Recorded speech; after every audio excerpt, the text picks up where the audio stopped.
और सारे मजदूर भाइयों से एक बार फिर रिक्वेस्ट कर रहा हूँ, सारे किसान भाइयों से, जितने भी संगठन, तमाम संगठन मजदूरों के, किसानों के बने हुए हैं, जो इस किसान के मेरे वर्ग के जितने भी संगठन बने हुए हैं, चाहे वो किसी भी राजनीतिक दल से संबंध रखता हो, वो इस प्रदर्शन का, इस आंदोलन का हिस्सा जरूर बने। और जितने मेरे मजदूर साथी हैं, आप सभी से रिक्वेस्ट करता हूँ, मैंने बहुत बार देखा है, क्या बोलते हैं आप लोग, किराया मेट देगा। क्यों भाई, मेट की कौन सा नौकरी लगी? अब मेट था तो ज़्यादा पीछे ले रहा है। और एक गांव में कम से कम 100 मजदूर तो हो। अगर एक मजदूर 20 रुपये भी देवा है, 100 मजदूर है कि 2000 रुपये हो गए। 2000 रुपये में तारी गाड़ी हो जाए, चंडीगढ़ छोड़ो चाहे दिल्ली बिक जाओ। तो यह मजदूरों पे कौन सी, या इस पेमेंटा पे कौन सी फाउंडेशन है? मनरेगा के जितने भी मेट मजदूर, सबसे पहले तो भाई थारते एक चीज़ कहना चाहूँ, जितने भी थम घर में लीडर बन रहे हो, वो तो हर किसी ने प्रधान बनना है, हर किसी ने प्रदेश की भी कमांड चाहिए, और किसी ने ब्लॉक की भी कमांड चाहिए। और अगर गलत तो प्रधान सारे हो, प्रधानी का रियल मायने में जीव बेरा पटा, जीव अपने हक अधिकारा खातर खड़े होकर लड़ोगे और चलोगे।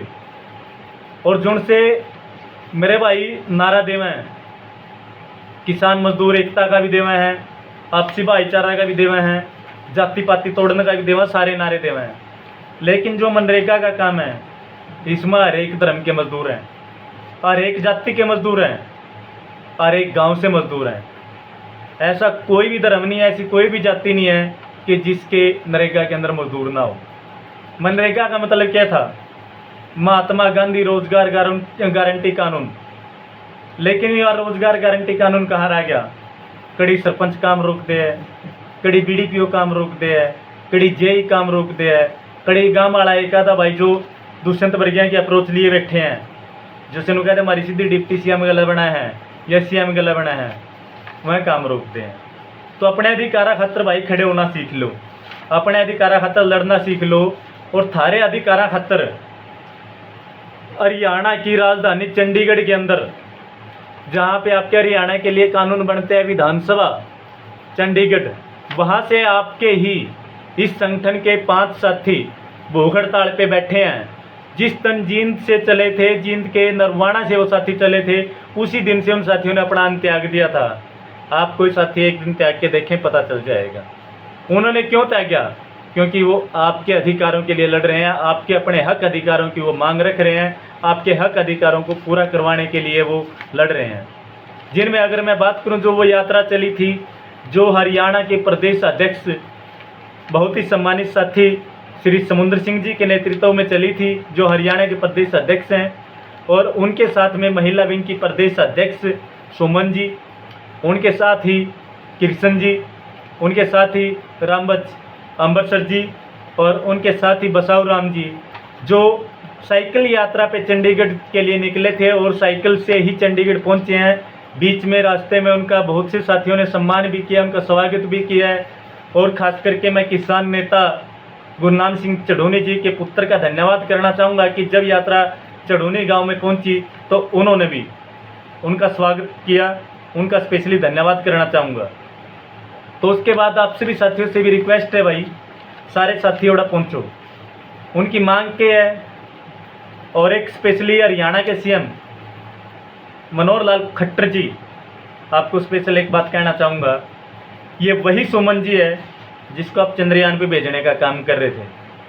लेकिन अब आपको मैं तिलक राज भिगाना खुला चैलेंज देता हूँ, अगर हमारी उस बहन को, उस बेटी को कुछ हो गया तो आप अपना बोरिया बिस्तरा समेटने के लिए तैयार हो जाना। आपको फिर हम बता देंगे कि कैसे राजनीति करी जाती है, कैसे इस प्रदेश को चलाना होता है। क्योंकि आपके तो बाल बच्चे हैं नहीं, आपको तो पता नहीं कि दर्द क्या होता है। उसने आपसे अपने हक अधिकारों के लिए आवाज़ उठाई थी, अपने हक अधिकार मांगने की उसने बात करी थी। आपने क्या बोला था कि चंद्रयान दे दें, चंद्रयान पे भेज दें, चांद पे भेज दें। अब वो बेचारी सिर्फ रोजगार मांग रही है आपसे, क्या आप दे सकते हैं? अगर ऐसे ही चंद्रयान पे जाने वाले थे, आप खुद क्यों नहीं गए? आपको जाना चाहिए था चंद्रयान पे, आपको जाना चाहिए था चांद पे, और उसने तो सूरज पे कदम रख दिया। उसने उस सूरज पे कदम रख दिया। भूख हड़ताल पे जब वो बैठी है तो उसने उस सूरज पे कदम रख दिया कि जिसकी गर्मी आप तक पहुंचेगी तो आप जल जाओगे, उसकी तपन आप सहन नहीं कर पाओगे। अगर उसको कुछ हो गया तो सूरज की जो तपन है ना, उससे आप नहीं सहन पाओगे, उससे आप नहीं उबर पाओगे। तो उनकी जो मांग है, जितनी भी मेरी राजनीतिक पार्टियां हरियाणा के अंदर, मैं खास करके कहूँगा जितनी भी हैं, क्योंकि कानून तो सेंटर का है, फिर भी हरियाणा की तमाम जितनी भी राजनीतिक पार्टियां, सबसे चाहूँगा कि सारी की सारी वो भी समर्थन करें। अगर इन साथियों की कोई भी डिमांड गलत है तो वो एक बार बताने का काम जरूर करें। सबसे पहले इनकी मांग क्या है कि मनरेगा के अंदर जितने भी मेट हैं इनको परमानेंट किया जाए, क्योंकि जब एक कर्मचारी होता है, सफाई कर्मचारी होता है, वो ग्रुप डी के अंदर वेतन लेता है। ये लोग आपका जो भी कार्य होता है उसकी देख रेख करते हैं, आपकी जो ऐप है NMMS उसके ऊपर अटेंडेंस लगाने का काम करते हैं, आप जो काम का दायरा देते हैं उस काम को मापने का काम करते हैं, उस काम को पूरा करवाने का काम करते हैं, और जो काम आपका होता है उसकी पूरी की पूरी रिस्पॉन्सिबिलिटी इनकी होती है।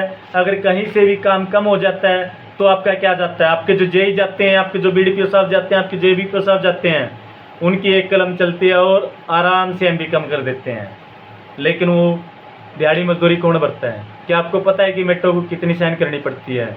और ख़ास करके मजदूरों से कहना चाहूँगा, ये वही मेट हैं जो दिन रात आपके लिए लड़के, कभी ABPO से लड़ना पड़ता है, कभी JE से लड़ना पड़ता है, कभी गांव के सरपंच से लड़ना पड़ता है, और कभी जो ये अप्रोच वाले लोग होते हैं, जो दुष्यंत चौटाला वर्गे, डिप्टी CM वर्गे, जो जितने भी नेता इसके अंदर बैठे हैं, इस समय विधानसभा के अंदर बैठे हैं, सरकार के अंदर बैठे हैं, उनसे लड़ते हैं, उनसे दुश्मनी मोल लेते हैं, तब जा करके काम लेके आते हैं। आपका भी फर्ज है कि आप इनका साथ दो। आपके काम के पैसे आ जाते हैं, महीने में आ जाते हैं, ज़्यादातर आपका 1.5 महीने में आ जाएंगे, 2 महीने में आ जाएंगे, 4 महीने में आ जाएंगे, लेकिन इनके पैसे आए हुए साल साल हो जाते हैं, बच्चे इनके भी होते हैं। तो सबसे पहली मांग है कि जो मेट हैं, जब ये सारा का सारा रिटर्न का काम करते हैं, सारा का सारा क्लैरिकल काम आपका करते हैं, तो इनको कम से कम ग्रुप C की नौकरी दी जाए। जितने भी ग्रुप C के तहत जो भी प्रावधान सरकार के हैं, जो भी सेवाएं सरकार देती है, जो भी सहयोग सरकार का होता है, वो सारा का सारा इनको मिले। ग्रुप C के तहत इनको भर्ती किया जाए। जितने भी मेट लगे हुए हैं सभी को डायरेक्टली ग्रुप C में लिया जाए, इनको ग्रुप C के कर्मचारी होने का दर्जा दिया जाए। उसके बाद इनकी जो दूसरी मांग है इनकी कि जो मजदूर हैं वो काम करते हैं, जैसे मिट्टी खुदाई का काम है, मिट्टी खुदाई के काम में कई बार बहुत सी दुर्घटनाएं हो जाती हैं। जैसे हमारे जींद जिले के अंदर ही एक घटना हुई थी, मलार गांव के अंदर भी हुई थी। उसके बाद एक जो गांव है जयपुर, उसके अंदर भी हुई थी। हमारे मजदूर साथी मिट्टी के नीचे दबने से एक्सपायर हो गए थे। तो ऐसी ही घटनाएं कहीं पर भी हो जाती हैं, क्योंकि कई बार क्या होता है, नहरों के अंदर, अजबाव के अंदर सफाई करनी पड़ती है। वहाँ पर इतनी ज़्यादा हम कह सकते हैं कि इनको परेशानी का सामना करना पड़ता है। उसके अंदर कई बार हमने देखा है कि बहुत से जहरीले जीव भी उसके अंदर मिलते हैं, क्योंकि मैं खुद एक मनरेगा का मजदूर हूँ, मैंने काम करते हुए देखा है कि उसके अंदर कई बार तो बहुत मोटे मोटे सांप, बिच्छू और भी बहुत से जहरीले जीव होते हैं। कई बार इनकी डेथ हो जाती है, तो उस समय बहुत ही दुखों का पहाड़ परिवार के ऊपर टूटता है। तो मैं सरकार से रिक्वेस्ट करूंगा, और इनकी भी डिमांड यही है कि अगर कोई भी एक्सपायर हो जाता है, कोई भी मजदूर किसी कारणवश वहाँ पे उनकी डेथ हो जाती है, तो सबसे पहले तो उस परिवार को कम से कम 25 लाख रुपए का मुआवजा दिया जाए। इन्होंने सिर्फ मुआवजे के लिख रखी है, लेकिन मैं सरकार से रिक्वेस्ट करूँगा कि अगर किसी मजदूर की काम करते समय डेथ हो जाती है, मृत्यु हो जाती है, तो उस मजदूर के घर में कम से कम एक नौकरी देने का काम भी सरकार को करना चाहिए। भले ही वो उसके परिवार की योग्यता के अनुसार अगर ग्रुप डी की बनती है तो ग्रुप डी की दे, ग्रुप C की बनती है तो ग्रुप C की दे। उस परिवार, ताकि उस परिवार का लालन पालन पोषण हो सके, उस परिवार का गुजारा हो सके। उसके बाद जो इनकी तीसरी मांग है, मनरेगा के जो मजदूर हैं उनको पूरे साल का काम दिया जाए।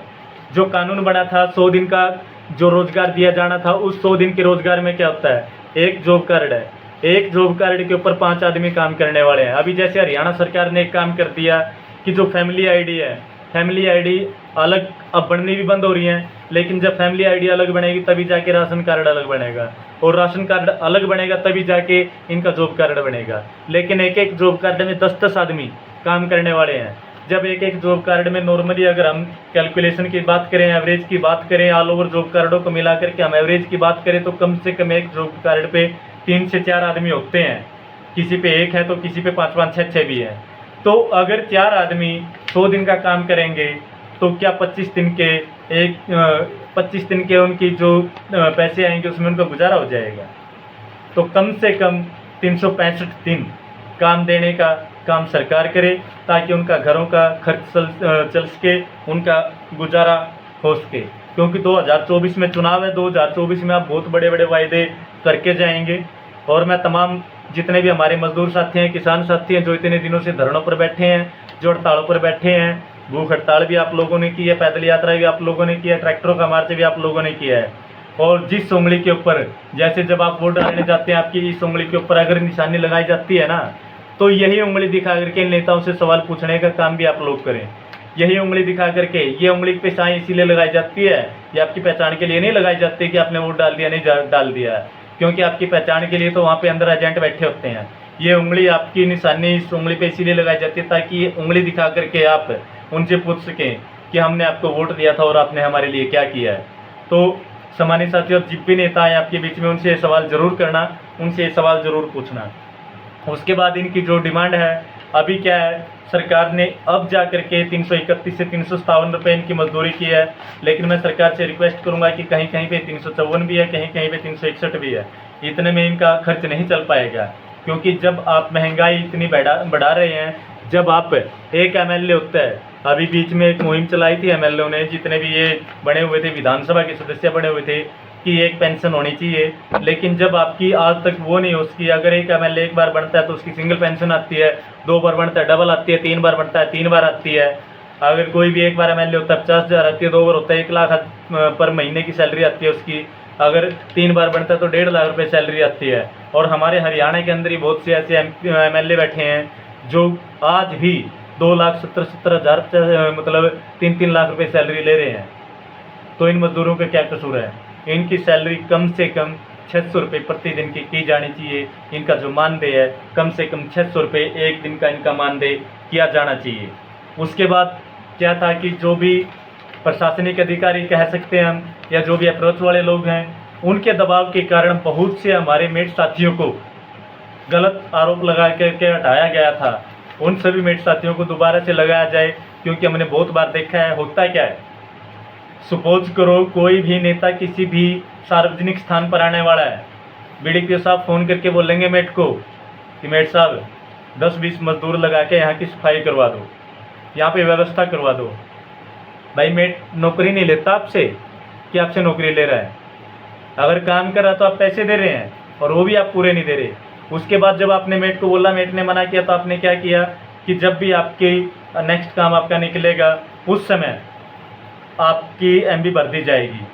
लेकिन होता क्या है, जब भी मेट काम लगाता है आगे, उनके आगे भरने की कोशिश करता है, तो उन्हीं के लोग उनकी कंप्लेंट करने के लिए पहुंच जाते हैं कि ये लोग तो काम पर गए ही नहीं, जबकि काम उन लोगों ने पहले कर दिया, उनको पैसे नहीं मिले। तो ऐसे बहुत से षड्यंत्रों के तहत हमारे बहुत से साथियों को हटाया गया है। जिस भाई को डाटा चाहिए वो मेरे पास आकर के डाटा ले लेना भाई, क्योंकि मैं देखता हूँ दिन रात जो इनकी मेटों की कंप्लेंट की जाती है, मैं देखता हूँ वो भी। जब इनके ऊपर है ना, इनके साथ की बात आती है, तब कोई नहीं आता। अभी ये हमारे मेट मजदूर धरने पे चल बैठे हुए हैं, भूख हड़ताल पे बैठे हुए हैं। अभी इनकी मांग मानने के लिए, मनवाने के लिए कोई नेता नहीं आएगा। अभी इन मेटों की समर्थन के लिए कोई भी मजदूर आगे नहीं आएगा। लेकिन जब किसी भी एक डिमांड के अंदर इनका नाम नहीं आता है, तो मेटों के घर धरना दे देते हैं। ये मेटों को मारने दौड़ते हैं, मेटों के साथ गाली गलौज करते हैं। अब आपके हक अधिकारों की लड़ाई लड़ने के लिए ये आपके मेट साथी, आपके संगठन के साथी चंडीगढ़ के अंदर भूख हड़ताल पर बैठे हैं, और प्रशासन की तरफ से उनको अल्टीमेट दिया गया है शुक्रवार का, कि शुक्रवार को प्रशासन के साथ इनसे मिलेंगे और वो बताएंगे कि आपकी कौन सी मांग मानी जानी चाहिए। मैं आपको बता दूं कि शुक्रवार तक आप मत बैठिए, शुक्रवार तक आप घरों में बैठे रहेंगे, वहाँ पे कुछ नहीं होगा। अगर आप शुक्रवार तक घर बैठोगे, अगर वहाँ पे इस दौरान जो साथी भूख हड़ताल पे बैठे हैं, किसी की तबीयत खराब हो गई, किसी की जान की कोई भी नुकसान हो गया, किसी के फिजिकली इंजर्ड किसी को हो गया, इंटरनल इंजर्ड कोई हो गया, तो ये बताइए उसका जिम्मेदार कौन होगा, उसका रिस्पॉन्सिबल कौन होगा? वो किसके लिए लड़ रहे हैं? वो आप लोगों के लिए लड़ रहे हैं। हरियाणा के अंदर जितने भी मेरे मजदूर साथी, मेट साथी, सभी से रिक्वेस्ट करूँगा कि वो कल से ही वहाँ पर जाना शुरू कर दें, और ये नहीं कि वहाँ जा कर के वापस आ गए, वहाँ पे अपना जमावड़ा लगाना शुरू करें, ताकि इस सरकार को पता लगे कि आप लोगों की पावर क्या है। जिस प्रकार से आपने जींद के अंदर, जींद एकलव्य स्टेडियम के अंदर आपने अपनी ताकत का एहसास कराया था, उसके बाद आपने बरवाड़ा के अंदर कपास मंडी के अंदर आपने अपनी ताकत का एहसास करवाया था, उसके बाद कैथल के अंदर आपने अपनी ताकत का एहसास करवाया था। तो अब समय है रियल मायने में आपकी लड़ाई लड़ने के लिए। जो साथी आपके बैठे हैं, आप अपने संगठनों को छोड़ करके, अगर कोई किसी भी संगठन से है लेकिन हो तो आप मजदूर, जो भी मजदूरों के लिए संगठन बना हुआ है, जो भी किसानों के लिए संगठन बना हुआ है, आपकी आपसी लड़ाई को छोड़ करके इन साथियों का साथ दें। क्योंकि अगर आपकी मांगे सरकार मानने के लिए बाध्य होती है तो उन साथियों को कोई तमगा नहीं दिया जाएगा, उन साथियों को कोई गोल्ड मेडल नहीं दिया जाएगा, उन साथियों को कोई ये नहीं बोलेगा कि आपकी वजह से हमारी मांगे मानी गई है, आपके घर में जितने सदस्य सभी को नौकरी मिल जाएगी। ऐसा कुछ नहीं होगा। वो आप लोगों के लिए लड़ रहे हैं। इसलिए अपने मतभेदों को बुला करके, अपने मनभेदों को बुला करके और अपनी विचारधारा को एक करते हुए, अपनी डिमांडों को एक मानते हुए, वहाँ पर ये सोच करके कि उस धरना स्थल का कोई भी नेतृत्व नहीं है, ये सोच करके कि वो धरना, वो प्रदर्शन जो वो साथी कर रहे हैं, वो जहाँ पे भूख हड़ताल पे बैठे हैं, वो ये सोच करके कि वो आपका अपना प्रदर्शन है, आपका अपना धरना है, आपकी अपनी हड़ताल है। सभी साथी तन मन धन से वहाँ पर जाकर के सहयोग करें। और इनकी जो आगे की जो अगली मांग है, इनकी मांग है कि जितने भी मजदूर हैं उनको 100 गज के प्लाट दिए जाएं और वो रिहायशी इलाके में दिए जाए। ऐसा नहीं हो कि उनको कहीं ऐसी जगह पे प्लाट दे दिया जाए जहाँ पे जाने में भी डर लगे, रहना तो बहुत दूर की बात है। रिहायशी इलाके में बहुत सी पंचायती ज़मीन पड़ी हुई है। और क्योंकि अगर मैं एक बात कहूँ, मान्यवर साहब काशीराम जी जो कहते थे, जो ज़मीन सरकारी है वो ज़मीन हमारी है, तो जो ज़मीन सरकारी है उसमें से इनके प्लाट भी काट दिए जाए। अगर हरियाणा सरकार ये कहती है, हरियाणा सरकार को पहले ही बोल देता हूँ, अगर हरियाणा सरकार ये कहती है कि इतने मजदूरों को हम प्लाट नहीं दे सकते, तो वही राजीव गांधी जी वाली बात है। अगर इतने मजदूरों को आप प्लाट नहीं दे सकते तो इतने मजदूरों से आप वोट मांगने के लिए कैसे जाएंगे। और दूसरी बात, अगर आपको ये चीज़ सीखनी है तो उत्तर प्रदेश के शासन से सीखिए। माननीय बहन जी ने प्रत्येक मजदूर को, प्रत्येक गरीब आदमी को, उसमें कोई भी जाति उन्होंने नहीं देखी थी, किसी भी जाति से था जो गरीब था, 3-3 एकड़, 3-3 एकड़, हम तो आपसे 100 गज का मांग रहे हैं, 1 एकड़ में कितने गज हो जाएंगे। 3-3 एकड़ ज़मीन वहाँ पे देने का काम किया था। तो उसी प्रकार से हम तो सिर्फ 100 गज का प्लाट मांग रहे हैं आपसे। और उस 100 गज के प्लाट में आप इनको, जो इंदिरा गांधी आवास योजना के तहत जो आपके ढकोसले चले हुए हैं, जो अभी माननीय हरियाणा के सीएम जी ने कहा था कि मरम्मत के लिए जो पैसे 50,000 से बढ़ा करके 1 लाख कर दिए हैं, और जो इंदिरा गांधी आवास योजना के पैसे 1,05,000 से बढ़ा करके 1,37,500 कर दिए हैं। मैं माननीय सीएम जी से पूछना चाहूँगा कि जो मजदूरों को, जो गरीब आदमी को 50,000 रुपये मिलते थे, वो भी बता देना एक बार वहाँ धरने पे आकर के कि कितने मजदूरों को आपने दिए हैं। खाली डॉक्यूमेंटेशन पे मत रहें, ज़मीन पे भी इस काम को करने का काम करें। और जो साथी, जो गरीब साथी हैं, जो मजदूर साथी हैं, जो मनरेगा के अंदर रजिस्टर्ड साथी हैं, एक जॉब कार्ड में कम से कम 1 प्लाट और वहाँ पे मकान बना करके देने का काम आप इनको करें, ताकि इनको सुविधा हो सके, इनको कर्जबद्ध ना होना सके और उसके बाद इनको सुसाइड ना करना पड़े। क्योंकि अगर हम देखा जाए तो आपके भारत के अंदर, जिसको आप सोने की चिड़िया, जो अभी आप इंडिया से हटा करके भारत बनाना चाहते हैं, इसके अंदर ही कितने लोग सुसाइड करते हैं गरीबी के कारण। वो आप डाटा आपके पास है, वो आपके संगठन से आप डाटा ले लेना। इन मजदूरों को आत्महत्या के लिए मजबूर ना होना पड़े कर्ज लेकर के। इसलिए आपसे रिक्वेस्ट करते हैं कि आप इनको 100 गज का प्लाट दे करके इनका वहाँ पे मकान बना करके देने का काम करें। उसके बाद अगर हम बात करते हैं, जो आपने फैमिली आईडी बनाई है, ये फैमिली आईडी का आपने बहुत ही उल्टा चक्कर कर दिया माननीय सीएम साहब, स्पेशली कह रहा हूँ आपको। ये फैमिली आईडी का आपने ऐसा सिस्टम कर दिया कि आज कागज लेके गए CSC पे, उसके बाद दोबारा फिर लेके जाओ, तीसरी बार फिर लेके जाओ। अगर बिजली का बिल ज़्यादा आ गया किसी कारणवश, बाई मिस्टेक, इलेक्ट्रिसिटी डिपार्टमेंट की भी मिस्टेक हो जाती है कई बार, तो क्या होता है, आप राशन कार्ड कट कर देते हैं। जितने भी मनरेगा के मजदूर हैं उन सभी को उनकी फैमिली आईडी दुरुस्त करके, उनका फिजिकली मूल्यांकन करके, उनके पास बाई फेस जा करके उनकी कंडीशन देख करके उनकी फैमिली आईडी के अंदर उनकी इनकम चढ़ाई जाए। उनकी फैमिली आईडी के अंदर कोई भी त्रुटि है तो उसको उनके घर जा करके कंप्लीट किया जाए। क्योंकि आपके पास तो बहुत से ज़्यादा कर्मचारी भी हैं, आप सरकारी तो भर्ती करेंगे नहीं, लेकिन कम से कम जो आपने कौशल रोजगार योजना के तहत लगा रखे हैं, या सक्षम के तहत जो युवा लगा रखे हैं, सक्षम युवा जो लगा रखे हैं, कम से कम उनको ही भेज करके फिजिकली एक बार इनकी जो त्रुटि है उसको पूरा करें। और उनके बाद इनको आप, इनके जो जॉब कार्ड है उनको फैमिली आईडी और आधार कार्ड से जोड़ने का काम करें। और आपसे स्पेशली रिक्वेस्ट करूंगा कि इनको आधार कार्ड के साथ साथ बैंक अकाउंट और पैन कार्ड से भी जोड़ दें, ताकि आपको भी पता चल जाए कि इनकी कितने की इनकम है, कितने करोड़पति हैं। अभी इंदिरा गांधी आवास योजना के जो गरीब आदमी ने फार्म भरे थे, आपकी प्रशासन ने 5-5 किले उनकी ज़मीन दिखा रखी है। बताओ, अगर किसी के पास 5 किले ज़मीन है, मैं कहता हूँ भाई इनको 5-5 किले की जगह 2-2 किले दे दो, हमें ज़रूरत ही नहीं है आपकी।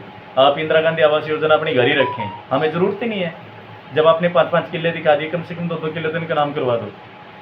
उसके बाद जो इनकी समस्या है, एक सबसे बड़ी मेन समस्या जो है, आप कभी भी जब भी कोई प्रदर्शन होता है, जब भी कहीं पे कोई भी अगर ऐसी गतिविधि होती है कि जिससे जान माल का नुकसान होता है, आप तुरंत नेट बंद कर देते हैं।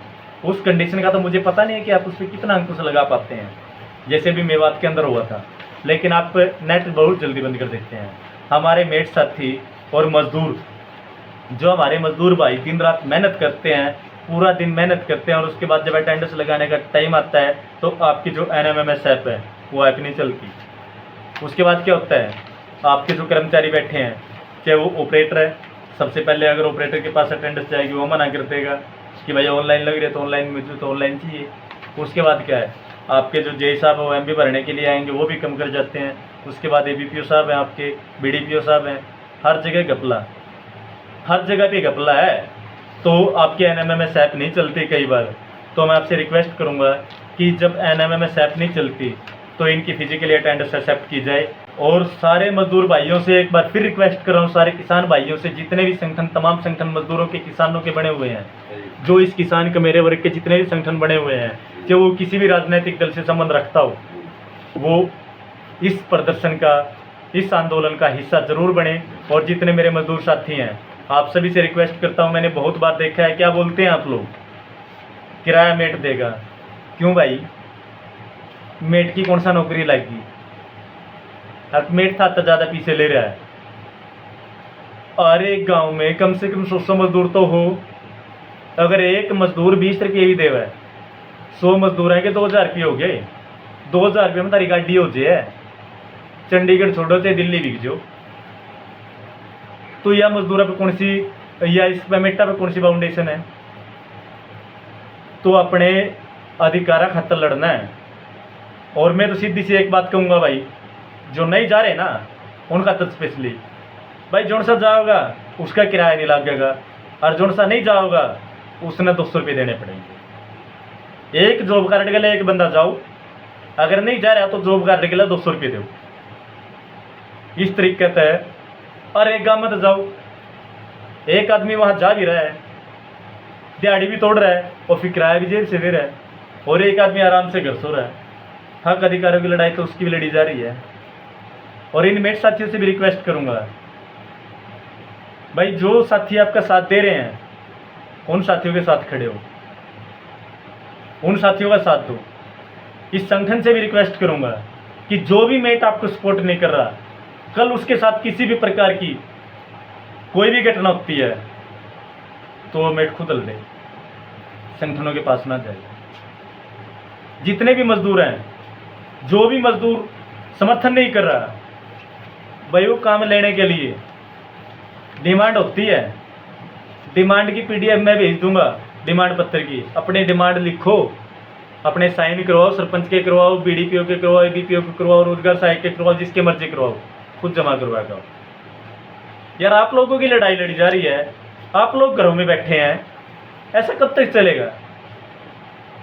जितने भी मेरे, दोबारा फिर कह रहा हूँ, मनरेगा के मेट मजदूर साथी हैं, जितने भी संगठन बने हुए हैं मनरेगा के मजदूरों के, चाहे वो किसी भी राजनीतिक दल से संबंध रखता, कोई मायने नहीं रखता, लेकिन वहाँ जा करके उनकी सपोर्ट जरूर करो, उनकी सपोर्ट करो जा करके, ताकि आप लोगों की लड़ाई को मजबूती मिल सके।